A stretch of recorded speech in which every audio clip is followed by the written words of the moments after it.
Hi, I'm Mike Field. I'm Mike Butler. And you're listening to the Forgotten Cinema Generic Ad. Join us every Wednesday as we talk about films that seem to be forgotten by audiences, whether it be because a more popular movie was released at the same time or the film simply didn't catch on with an audience in its initial run. We'll discuss what we love about the film, maybe don't love about it, but we'll always recommend you revisit it. You never know, you might find your own forgotten gem. Forgotten Cinema is available wherever you get your podcasts or at ForgottenCinemaPodcast.com or ForgottenEntertainment.com, as we are a proud part of the Forgotten Entertainment family. I swear I talk more in the episodes. Hello there. I'm Colleen. I'm Anders. And I'm Daniel. We're nerds who love science fiction and fantasy stories, so of course, we love Star Wars. And if there's one thing the internet definitely doesn't have enough of, it's nerds talking about Star Wars. So each episode, we journey to a galaxy far, far away to discuss what's new in the Star Wars canon and beyond with yet another Star Wars podcast. From the endless sand dunes of Tatooine to the highest levels of Coruscant, we cover it all. Yet another Star Wars podcast is available wherever you get your podcast and is proudly part of the Forgotten Entertainment family. Hi, I'm Shamar Griffith, codename Comic Shams. And I'm Andrew Tejada, codename Arate. I'm a blurred with a love for artwork and comics and animation. And I'm a writer and blurred with a love for pretty much the same things. We grew up together and spent much of our formative years watching and talking about DC superhero shows and content. In fact, we still do.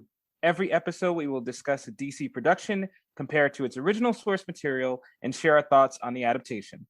We've enjoyed our conversations these past couple of decades, and we think you will too. This season, we'll put a shock to our system by covering Static Shock, the animated series, on yet another DC animated podcast.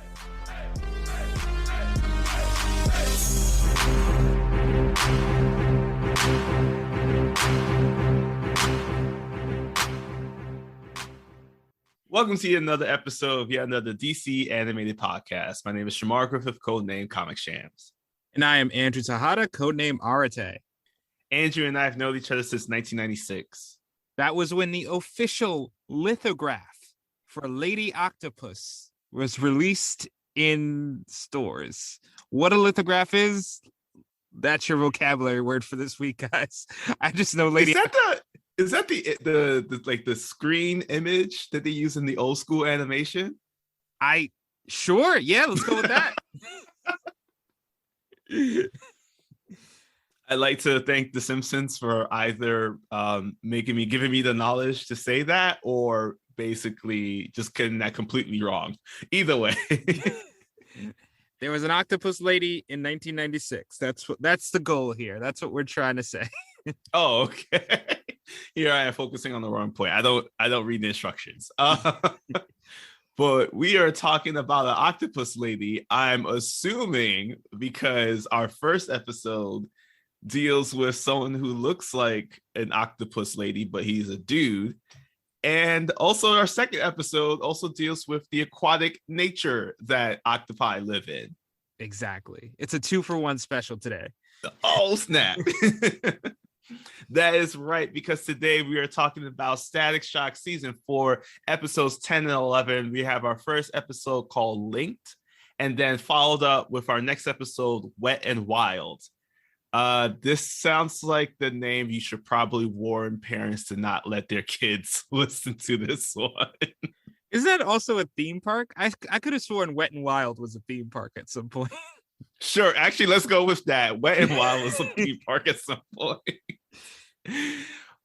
But because of the fact that we are talking about one particular character in Wet and Wild, who'll be Aqua Maria, and the fact that Linked had a crazy level of exposition for one episode, in my opinion, we're going to call this week's episode Deep Dive. Yes. Yes. The puns. There are a lot of puns this week, so this is appropriate.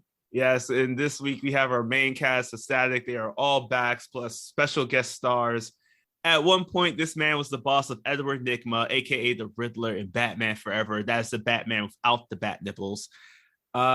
He is also Alan Tyler in The Page Master, as we have Ed Beagley Jr. voicing Dr. Donald Todd today in our Wet and Wild episode. Classic man. Thank you. Thank you for your work. Next, Bumper Robinson confirms that his chain does indeed hang low as he returns this time as Chain Link in our Linked episode. Next, we have the late, great Michael Clark Duncan as he's voicing Rashid, the Rocket Randall. Respect to him. He's such a force in just comic book stuff in general. Next, we have Yenny Alvarez. She's taking over as Aqua Maria today in our Wet and Wild episode from her last appearance back in about season 2. I'm not entirely too sure. This might be a guess here because we couldn't find a confirmation, but Marshall Jones is credited as the voice of Dule Jones in our linked episode.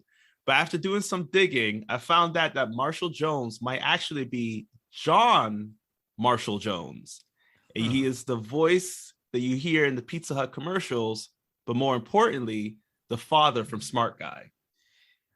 You see, he wanted to, hide his identity. He wanted to separate these two parts of his career. I get it. Mm-hmm. That's a method actor right there. Yeah. Take that, Jared Leto. Oh God, Morbius. I'm sorry, I brought up Morbius. Finally, we have a really big name actress today, as we have Cree Summer. She voices Candide in our Wet and Wild episode. However, her character, I feel, was so unnecessary to the plot, but I do appreciate every single time I hear Cree Summer's voice. Yeah, I mean, we'll get to it. We'll get to it, but I don't disagree with you at all. I'm still trying to, we'll save it because right now we got to talk about Linked, our first episode today, as we open up to a full-on battle between Static and Gear and this octopus kind of dude. And I don't know if you noticed it, but I kind of picked up on it, but there was a similar sound at the very beginning of the episode as Dr. Octopus came out. And it sounded like they were in Wakanda for a hot second.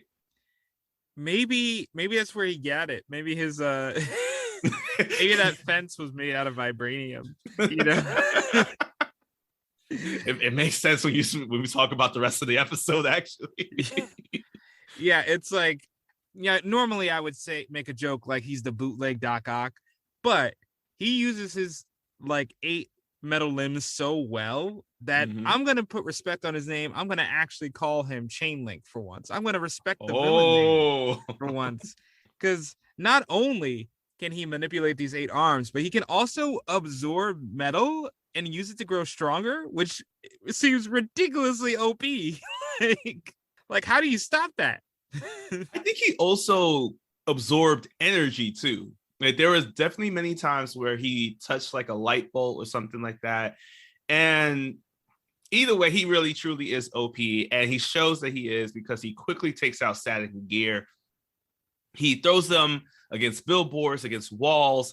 And unfortunately for Static and Gear, he does escape. Chainlink does escape with all the money that he's taken from his armored truck.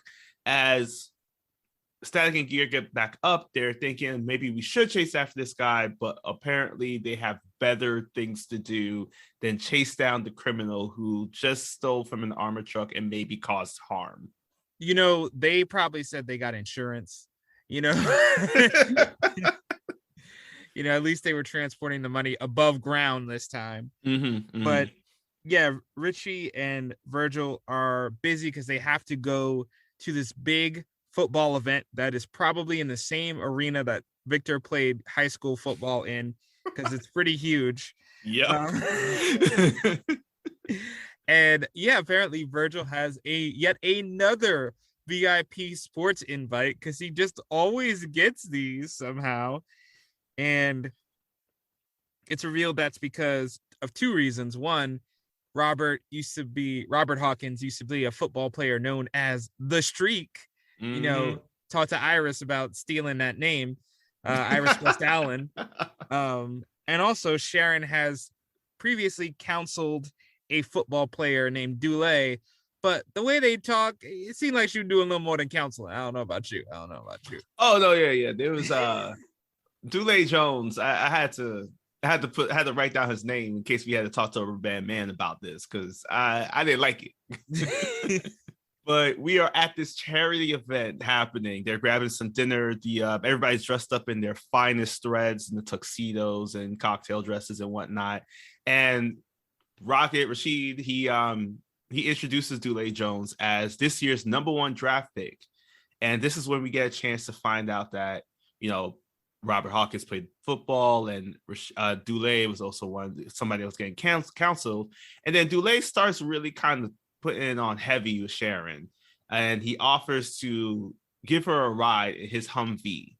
And Virgil and Richie immediately kind of interjecting themselves and just say that we also want to get into the car. So as they're driving around, they're complimenting over the fact that this thing has more acronyms than like anything and any like CIA, FBI, like any of the alphabet boys you could ever think of.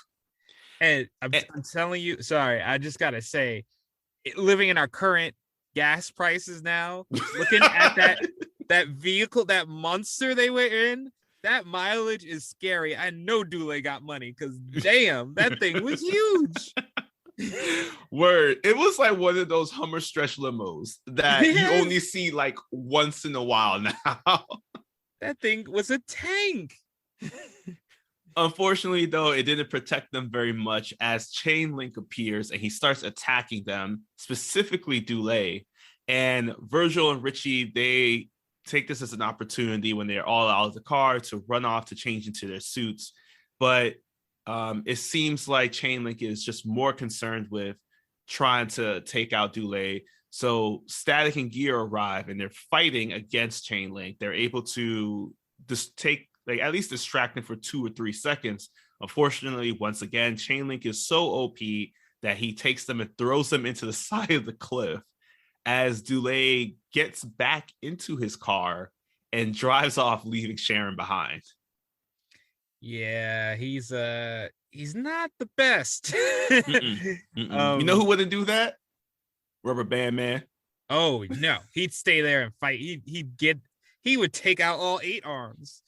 But since he's not around, Dulé runs away, and instead of, going to the police, he decides my home security system will be the determining factor here, and it stops Chain Link for all of 2 seconds because Chain Link sucks up the metal of the fence, breaks into the house, destroys the biggest stereo set I have ever seen in my life. And as Chain Link approaches Dulé, it's revealed Dulé also has 8 metallic arms. Yep. This is a shocker because I was not expecting this to happen. And it shows now that, like, based off of Chain Link's conversations, it seems like the two of them really know each other. So the two of them start fighting. Dulé does not win. So Chain Link now tells him that, if he wants to make sure that his secret isn't revealed and that he loses all of his endorsements, his football check, his spot on the team and everything like that, that he has to cut him 90% of whatever he brings in. Bro, that is a steep cut. You got to renegotiate that. Get him down to like 60 at least. Nah, he I don't think he could go past 70. Like, yeah, because Chain Link don't play. Counter offer, come on, but invest in some lawyers, man. Yeah, but Dulé does not. He accepts the deal. He doesn't negotiate, and he pulls back around and just follows up with Sharon. And when he and Sharon go out for breakfast alone this time, Virgil and Richie are not invited, but they watch from a distance. As Richie points out, they stalk Sharon. Sharon starts to put together, there's a deeper connection. There's something else going on here. There must be some reason why Dulé chose to run and talk to Chain Link privately. But after Dulé gets a call, he decides to leave abruptly. My man's, the waiter, was there with the check immediately. Like, he didn't waste a damn second. Like, you psychic, bro? You got some meta powers we don't know about?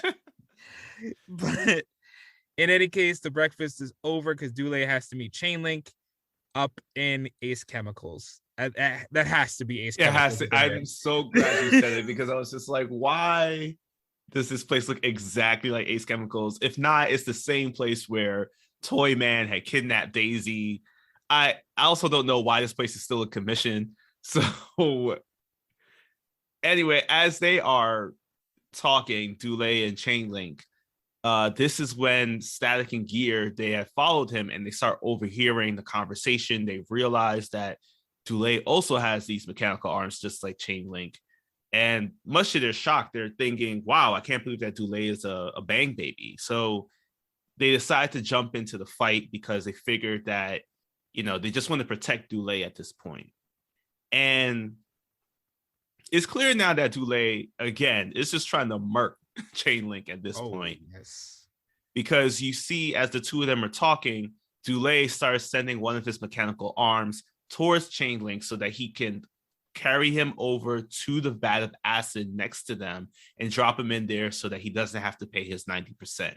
At that moment, though, Chainlink does realize what's going on. So the two of them starts fighting. And now Static and Gear also jump in, along with Sharon, who decided to follow Dulé and sees now that Dulé is a bang baby and that he is doing something that she's been working as a counselor to get him to stop from doing. Yeah, and I have to give kudos that they, I didn't know how these fight scenes would play out, but they are very creative on how they use their arms, like to tear away walkways, to knock over vats of Joker acid.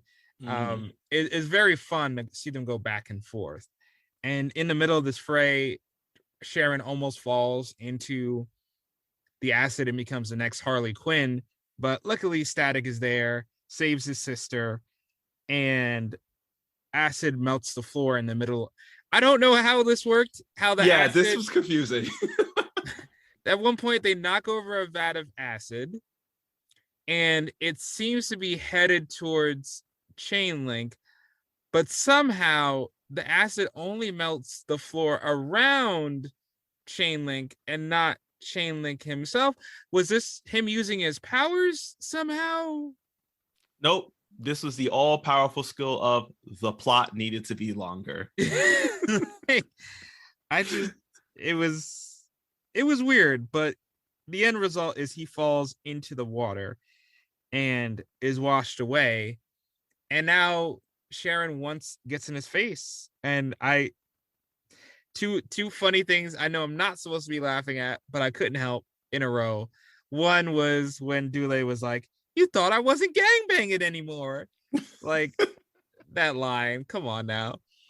And then when we flash back to the Big Bang, my boy Two Bats, man. Two Bats, man. Yo, I need his origins.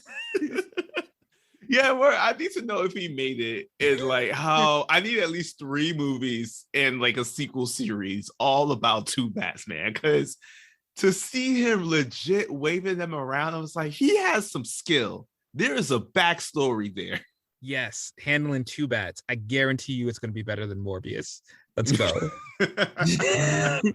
But in this flashback, we see as Two Bats runs away, we also see that Dulé and Troy, who is Chainlink's real name, the two of them are also trying to escape the Bang Baby gas, and they start climbing over a fence. Unfortunately for them, though, Troy gets most of the gas, and he's unable to climb himself over the gate, while Dulé reaches out to bring him back over.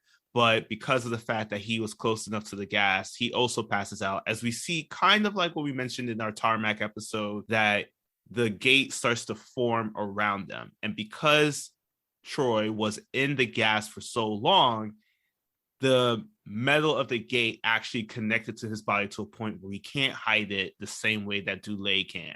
Yeah, and this drove the wedge between them, because, Dulé is able to hide his arms and cheat at football every day, but Chainlink has to live with this truth. And I did like Sharon's line here where, Dulé justifies it by saying, I couldn't give up my life as a football player. I was trying to change things. I wasn't trying to be at the docks anymore. And she tells him, I didn't want you to make good. I wanted you to be good. Mm-hmm. very good.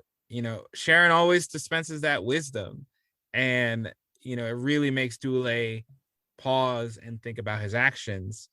And next scene, we go into the game, and he's not playing. And Virgil, Richie, Sharon, and Robert are enjoying literally on the field seats. Like, yeah, what is going on? They might as well have suited up because they were that close on the field. So as they're watching the game, they are wondering what's going on. We see that Rashid the Rocket is, just performing beautifully today, making those like Hail Mary passes and everything. And then I'm assuming what has to be halftime, Dule comes out onto the field. He's at the 50-yard line, and then he's about to reveal a secret. But before he does, we see that chain link is up in the rafters. He has broken into the stadium. He is looking down from above, and then he just basically flings himself full speed at Dule, prepping that Superman punch from above. And this is fortunately when Dule reveals his arms. He's able to catch the blow, much to the shock of everybody in the stadium. And now Static and Gear, given the fact that the pandemonium is causing them enough time to run away, to suit up, they finally spring into action, and their teamwork again is just spectacular as always. Like, I'm really glad that in this fourth season we get a chance to see the two of them have really combined their efforts. As we see them playing around, they're making all these like great football puns. It's cheesy, but the puns are just like, you gotta have that quip, and it's amazing because it does work out.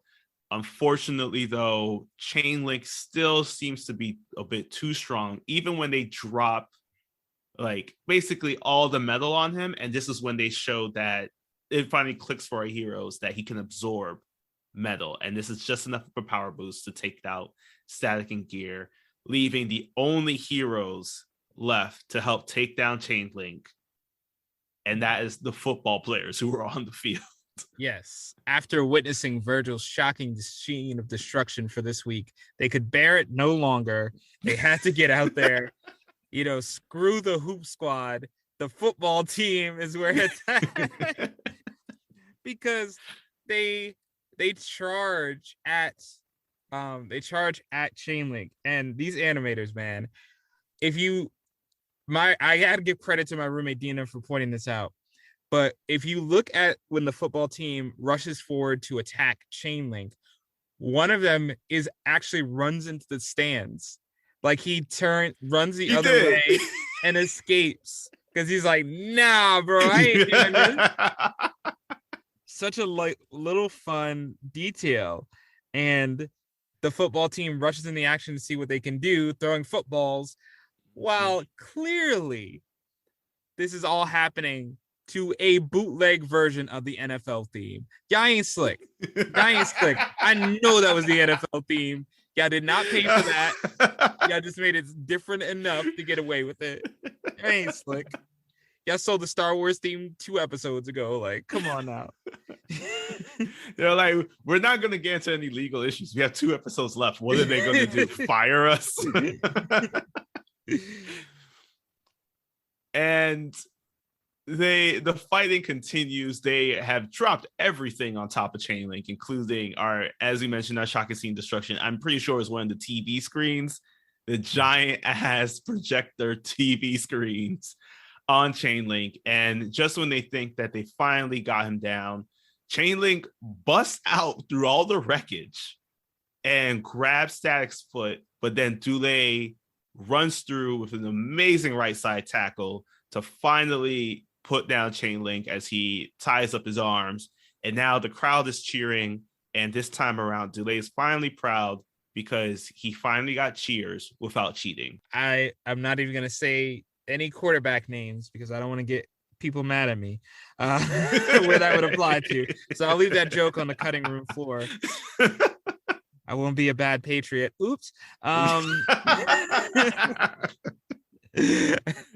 So after Dule is immediately kicked out of the NFL, yeah, like the whole season's gonna be scrubbed, right? Like the whole team record is gonna be messed up, right? Like I would assume so. But at the same time, I don't know how many games they've played. Actually, you know what? I do know, because if this was an all-star game, then this would have been technically their version of the Pro Bowl, which would have been 1 week before the Super Bowl, which is the whole season. Oh my God. Imagine if they were in the finals. Well, we could assume if they're playing a charity game, they weren't in the finals. No, that's true. The NFL commissioner is going to have a field day with this. It's like there's gonna be a new test now. I need everybody to check and see if you have metal limbs, and because one thing I realized, he's probably using the metal limbs as springs, because they do comment at one point in the episode, is like he moves so fast as if he has springs on his feet. Right. They would never be able to tell like what he does, in the games. So, you do have a moment where he acknowledges, yeah, life is going to be different for him. He's going to lose his gas mile. He better sell that car real quick. Like sell that car, that house, get all the money endorsements he can. And they end the episode with Rashid, the Rocket Randall, playing football with Virgil and Richie, because that was their arc this episode, playing football with the Rocket. So now that they've been passing the ball back and forth, we're going to pass on this episode. So let's now start off with Wet and Wild, where we open up to Francis and an aquatic woman, who we know is our favorite name, Bang Baby, Aqua Maria, as they're waiting for the album signing for new artists. At least I hope she's new, Candide. Yeah, and it looks like Francis did pretty well for himself. I think that jet he stole from Alva helped him bag Aqua Maria.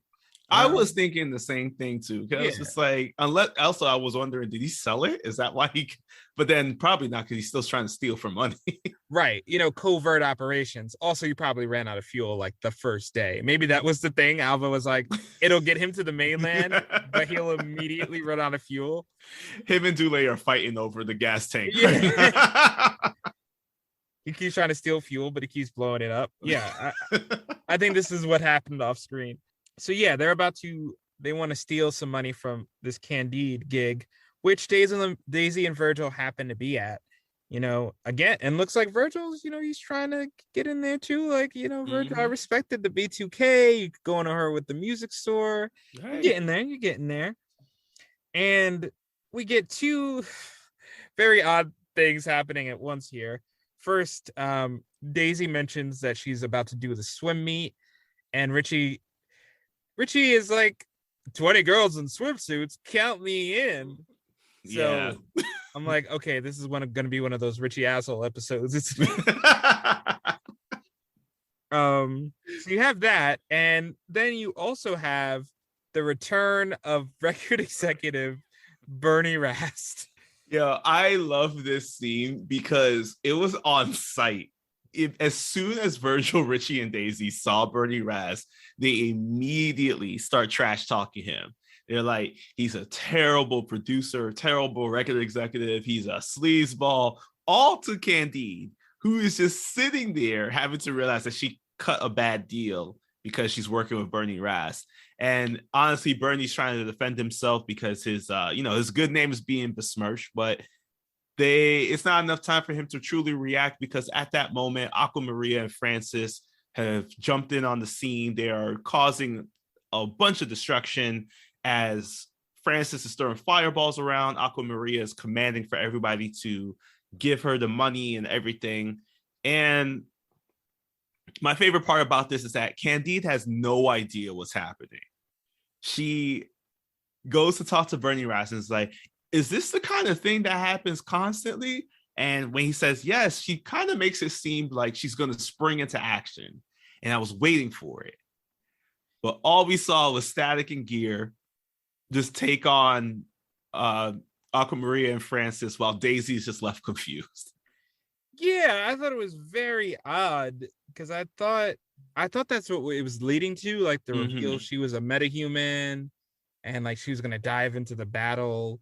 Right, like maybe she was like Shebang 2 or something like that. Exactly, something like that. But no, this is the last time we see her this entire episode, which is like, you went through a lot of trouble to get Cree Summer just for that. Interesting choice. But while they are hiding away and having their voice talents wasted, Aqua Maria is getting all the money wet, and Francis tries to dry it off. But this is where Static flies in. He dries off the money with his electricity, and they get into this nice battle in the record shop. And Richie, in the middle of the battle, throws an ice grenade at Aqua Maria, and he goes, "You'll thaw out." But the way he says it, I don't know if he's sure. I think Richie's like, may have killed her. Oops. Oh, well, this is my asshole episode. I need them to stop attacking Aqua Maria like this, because the last time that we saw her, Static shocked her to the point where her molecules broke down. Because again, I think, what was it? It was electrolysis, and my dude basically atomized her. Like, and now Richie's just freezing on sight. Like, this is we need to have a code of ethics on this team established when it comes to Aqua Maria. But because she is now basically an icicle, Francis does escape. He escapes with all the money that he was able to get, and Static and Gear bring Aqua Maria into custody. But now we see that she's actually taken to a lab where we're introduced to Dr. Todd, who reveals that he and his team are working on a technique to resequence the mitochondria of the Bang babies, reverting them back to their pre-Big Bang state. Yeah, and this is a pretty big development to introduce late in the series, like this is something we've been trying to develop for so long. And now they finally got this possible cure for metas. And at first I thought they were just gonna subject Aqua Maria to the procedure regardless. But they ask consent. They actually do want her to go along with this.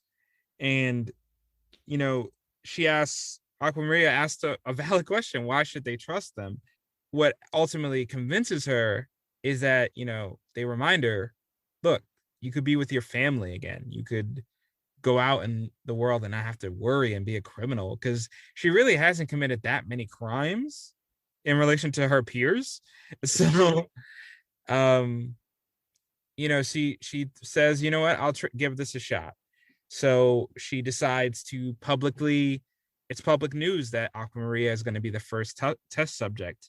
And Robert, back at home, Robert is watching a story, and, in a nice moment, he wants Virgil to sit down with him too.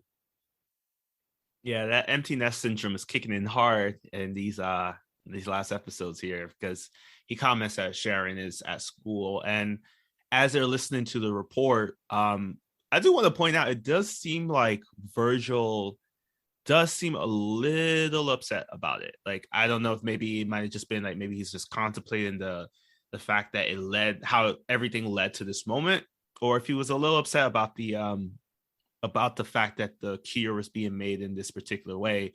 But we don't get a lot of time to kind of like dive into that, because at a nearby diner, we see that Francis is, for some reason, wearing a trench coat and a hat to hide his identity, which is ironic because I feel like he's never tried to hide his identity before. But he's drinking a cup of coffee as he's listening to the same report, and realizes that Aqua Maria, he's about to lose Aqua Maria. Like, there's definitely something going on between the two of them. And his frustration and anger leads into him setting the diner on fire for a small bit before he heads over to the lab, where he starts seeing that Aqua Maria is being prepped for the entire process to bring back her natural form. Yeah, and this upsets him, and it's so strange because a couple of episodes back, Francis had this whole thing where he's against doctors and procedures.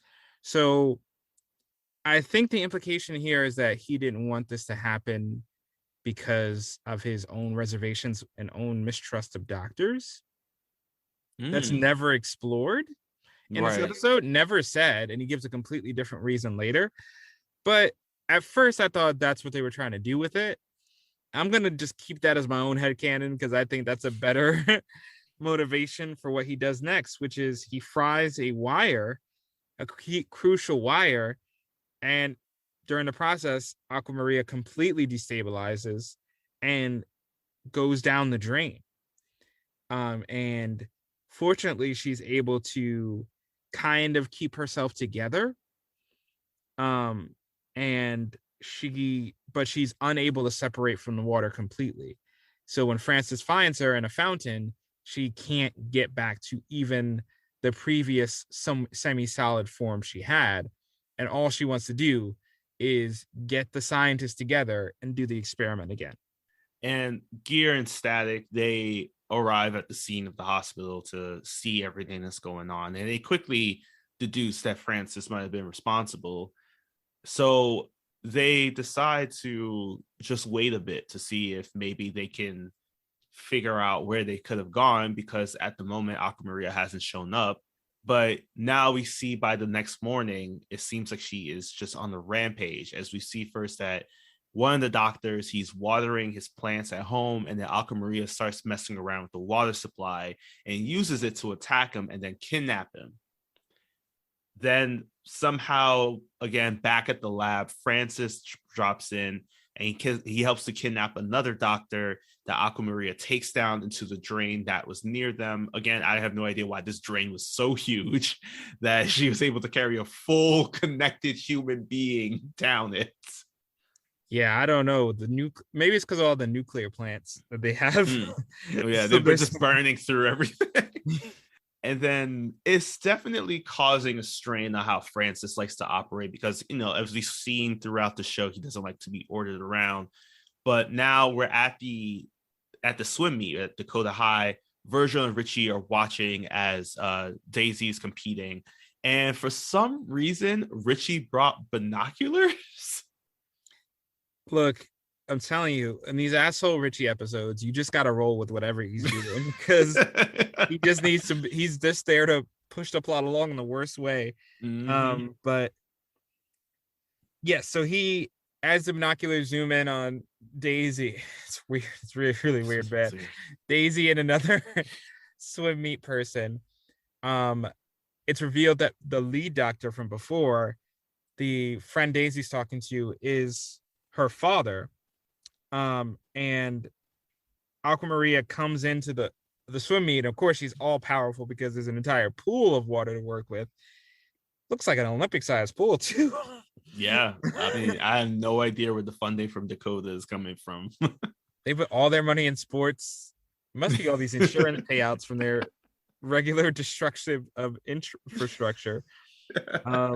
But Alpha is definitely a philanthropist. That's what it is. He's rebuilding Dakota little by little. That's where he hides all his money, all those contracts. But yeah, so Richie attempts to use the nitrogen bombs again, but they're completely ineffective. They just the nitrogen can't contain this new, more powerful Aquamaria, and they're like, "Wish we had Aquaman around," but they don't have him, so they have to figure out where could Aquamaria go. She wants to heal herself, and because Gear, in addition to being an asshole, is also dumb this week. As I put it in my notes, dumb and sprung this week. Dumb and sprung, I love it. Static puts together, anywhere Aquamaria wants to go is going to need vast amounts of electricity, and he figures out the location and heads towards there as we see Aquamaria prepare for her next experiment. So Aquamaria is back in the tube. She's brought all the doctors over. Francis is, he's upset about just, again, he likes to be in charge, but it doesn't matter now because Aquamaria is in the tube. She's having all the doctors do the work. And as they start the process, they realize that nothing is happening. There's no effect. The serum that they try to use, the chemical is going through the lines connected to her tube. However, they were trying to electrocute her to lower her body's natural defense responses so that the serum could be able to use properly. However, nothing's happening. And this is when Francis, he starts making off his offhand comments, and he mentions that maybe it's another cable got burned, which shows now that he is definitely not the smartest person in the room, because legit every single doctor turns around and asks him, how does he know that a cable was burnt? He tries to defend it by saying that, like, oh, something was probably he heard in the report on the news. And then that's when the doctor say, no, we never shared that report at all. And now everybody has pieced together that Francis was present during the first experiment and that he was responsible for the cable that got burnt. Aquamaria busts out of her own tube, and this is when she starts attacking Francis, telling him to tell her the truth, because it's clear now that he's the one that's responsible for her current state of being so completely unstable. Yeah, and now that the experiment's been ineffective, she's angry at Francis. She is ready to kill everyone in that room, do some drowning. Francis can't do anything against her, which, I mean, he should have known this was coming a long time ago. That word. But luckily, Static gets there in time with Gear, and unlocks the big garage door that is holding them inside. And though Gear wants to pursue Aquamaria, Static reminds Gear that there are civilians to save. Yo, Gear, what is with you today? So they save the civilians. In a funny moment, Gear does drop Francis on the floor in this dirty sewer water. And the scientists reveal a vial. And they've put together that they needed to electrify the cure. That was the problem the entire time. So Static electrifies the cure and has to stop Aquamaria before she gets to a lake, and basically becomes so strong even Jason Momoa's Aquaman couldn't do anything. Yeah, and this is a high intensity scene because as they are traveling around, they realize that the only way to stop her from getting anywhere near a body of water to either destroy the city or apparently destroy the planet, Gear uses Backpack to hack into the sewer system to close off every single pipeline. I'm pretty sure that caused many things to back up in people's homes. So now this is when Aquamaria is totally pissed. She decides to either way go ahead and attack the city. She is sending water out from the manhole covers, causing people to get trapped in the water, and very quickly drowns the city of Dakota. And as we know, Static's powers are all based off of electricity, and based off our Little Romeo episode, we know that if he gets hit by a certain amount of water, that's it. He shorts out faster than the light bulb in the Atlantic Ocean. Yep, and it happens. Yep, almost immediately too. Yeah, he's shorted out, so his powers are useless. But luckily, since he's been spending so much time around sports stars, he learned how to throw and is able to throw the cure right into the mouth of Aquamaria.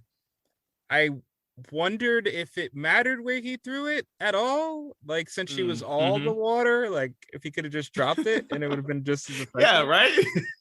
But you need a dramatic ending, so it works immediately. It converts Aquamaria. Thankfully, because of the way Richie's acting in this episode, Aquamaria turns back with a full bathing suit. And Static, he's like, yo, I'm getting a wetsuit after this because this is just bonkers. And Aquamaria, we see her in the proper stasis chamber in the next scene, and the most confident doctor in the world is like, we got this. Yeah, she goes through a couple of the doses of the cure, and apparently we see the last one now as she's back. The Dr. Todd, he walks away, and he said, and now Static and Gear are just talking amongst themselves. Unfortunately for Static, though, he does seem to be a lot like Point Man in our previous set of episodes, as there's some water in his ear. So he's tapping his ear, and we see that apparently he's unlocked a new skill as after the water drops out of his ear, it is so electrified that it sends a shock to Shock Gear's butt. Sure. So that is how our episodes end there.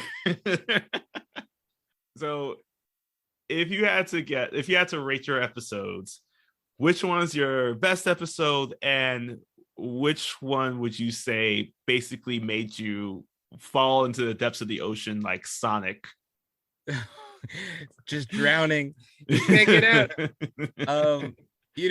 These are two very light, very fun premise episodes. So it just comes down to who falls apart more when you think about it too hard.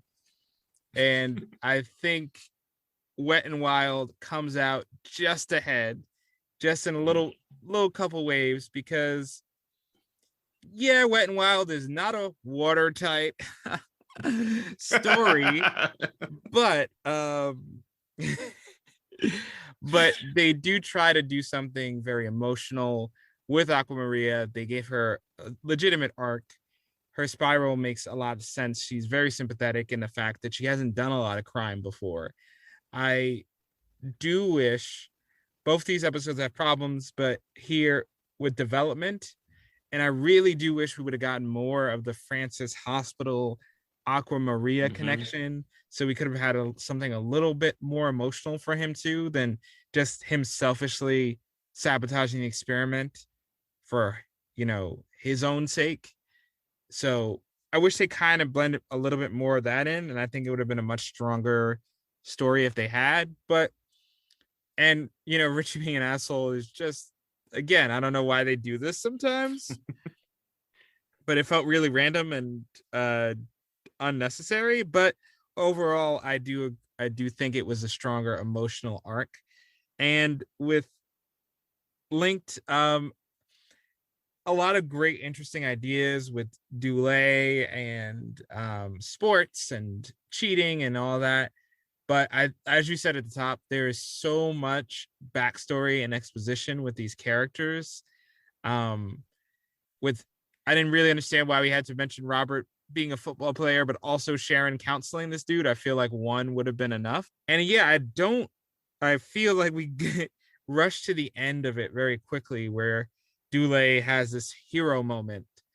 But it didn't really feel that earned. I didn't really believe that he was capable of taking down Chainlink with his limited experience.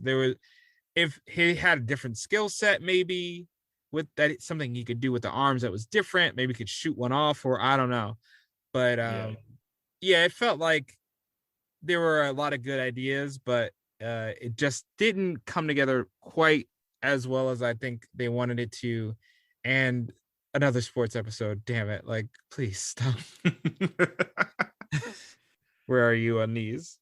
Yeah, I am in total agreement. I think that Linked, unfortunately, just fell a bit short. They are both fun episodes, but Linked just fell a bit short because of that same thing. Like, I think that Dulé was a good character, but his story wasn't written as strongly. And more importantly, like, I'll even admit it, the whole Candide scenario was so unnecessary to the plot of Wet and Wild. But even at the end of it, it still was a part of a great episode, in my opinion. Especially because Aquamaria really is a compelling character when you really think about it, because she, again, like you were mentioning, she isn't someone who's typically out there like Puff and Onyx or Francis or Ebon. They're not every day causing drama. She's just someone who's just trying to get ahead. It's a lot like almost like the Nightbreed. But something that was really important that I saw was that as Aquamaria became more unstable in terms of her like physical presence, you saw that she probably became a little bit more emotionally unwell from her frustrations too.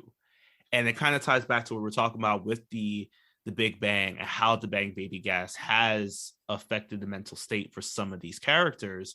And granted, she is right to feel their frustrations, but I feel like there are moments in which rational thinking kind of took a bit of a sidestep in some of her thoughts.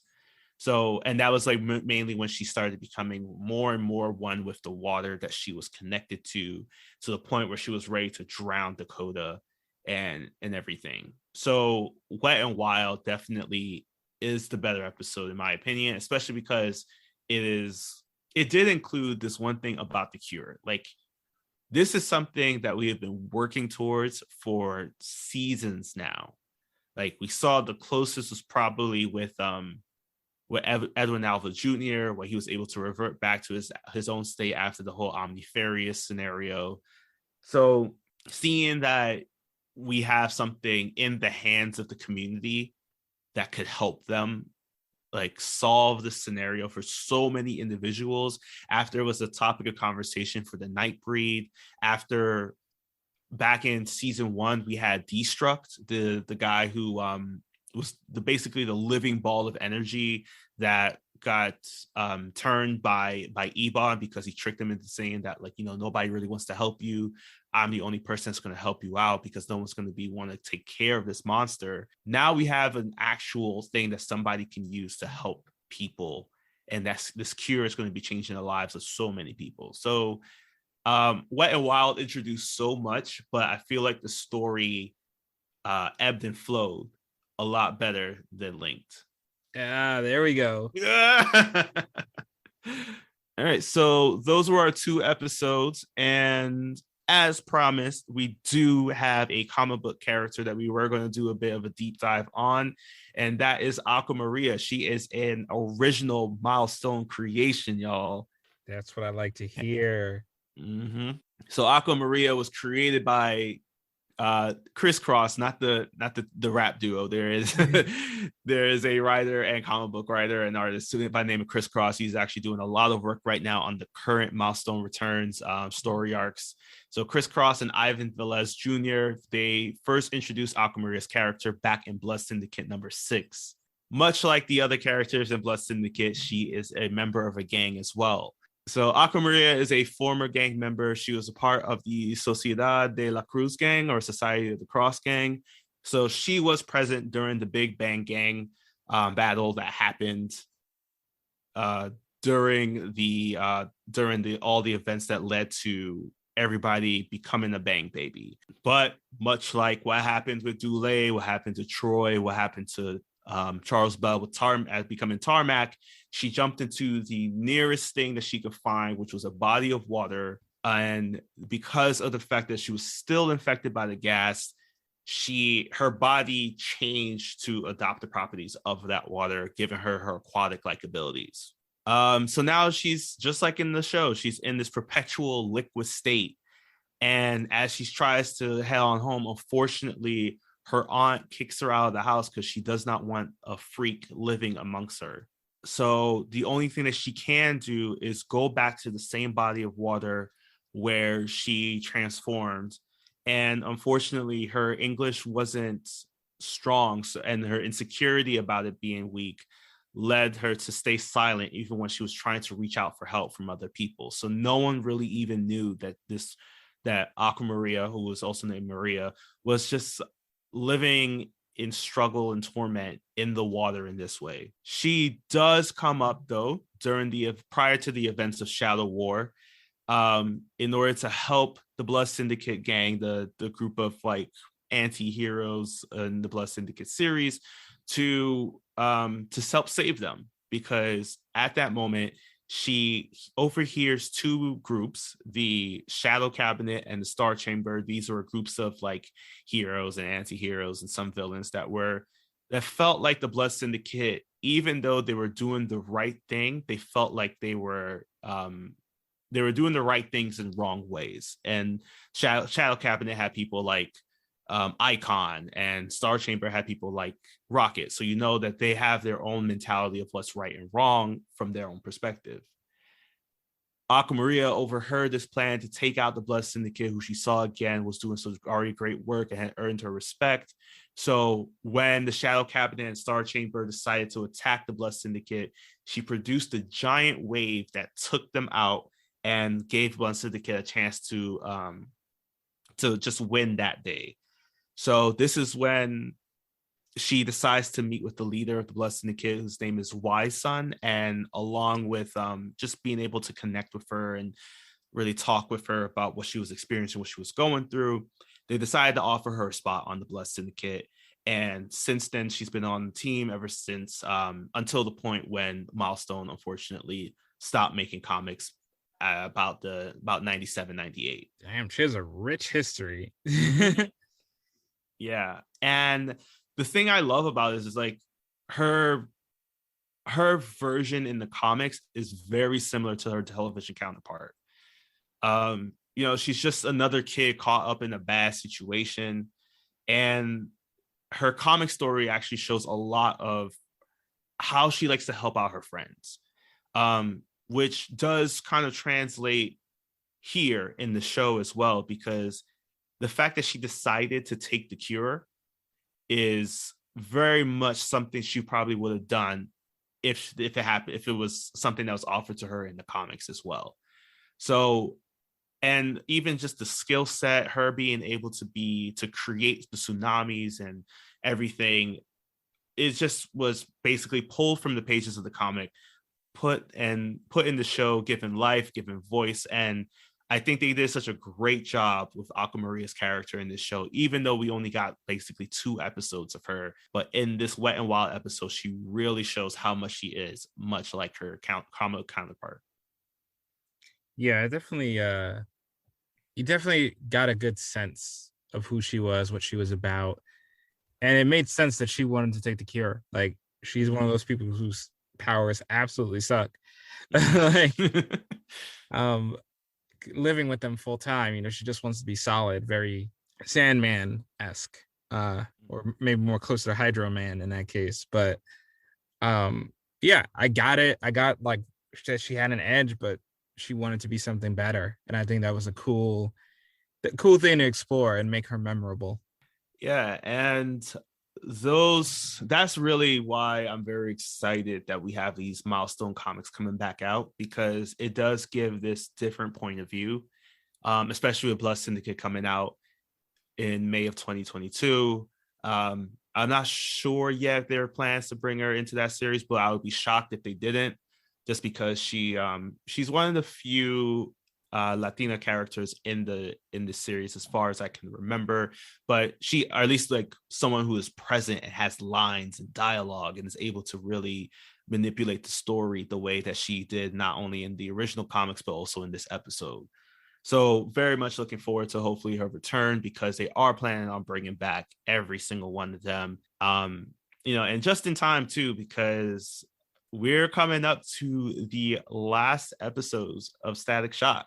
It's hard to believe it's been such a long journey through all these, and now it's after all the 99% of germs and shocking scenes of destruction and my boy Shaq. It's hard to believe that. Hey, don't forget Carmendillo. He did his thing.